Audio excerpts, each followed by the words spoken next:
काय ग अहो ते माऊली पाना काय करू राहिले काय ते भूताची वेणी घालून राहिले का माऊली काय रे काय करतोय तू का बरं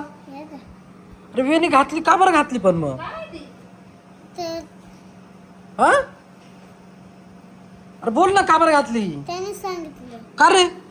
तू का बरं पोरांना सांगतो मी नाही सांगितलं. मग तो कस काय म्हणून राहिला तू नाही विचारा त्याला, मी नाही सांगितलं. जरा म्हणतात ते केस वाळा वाळा करत असेल अरे तू म्हणजे तू आमच्या घरात राहतो आणि वरून पोरांना काम सांगतो का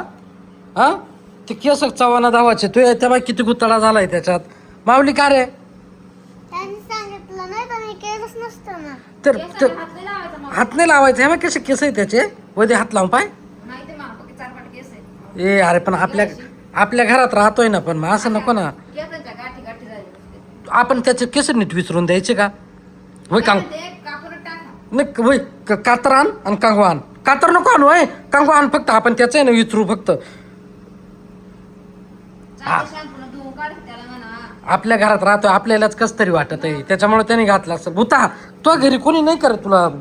काळजी घ्यायला तुझी एक काम करा ना हा बाहेर मोटर लावून देते मी शॅम्पूनं चांगली आंघोळ घाल त्याला का शॅम्पू त्याच्या डोळ्यात गेला तर आग होईल घ्या त्याने त्याला सवय आहे का नाही डोकं कधी धुवेल का तू कधीच नाही आंघोळ केलं ना डोकं धुवायचं. जाऊ दे घे रे इथून चल जाऊ दे आपलंच भूत ये रे त्या माऊली इकडे विचार त्याचे केस विचार बरं आपल्यालाच लाज वाटत ती जाऊ दे आपल्या चिल राहत आहे ना ती आहे का नाही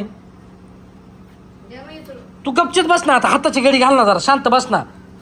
तो सगळंच करून दे आता तुला आणि तरी तू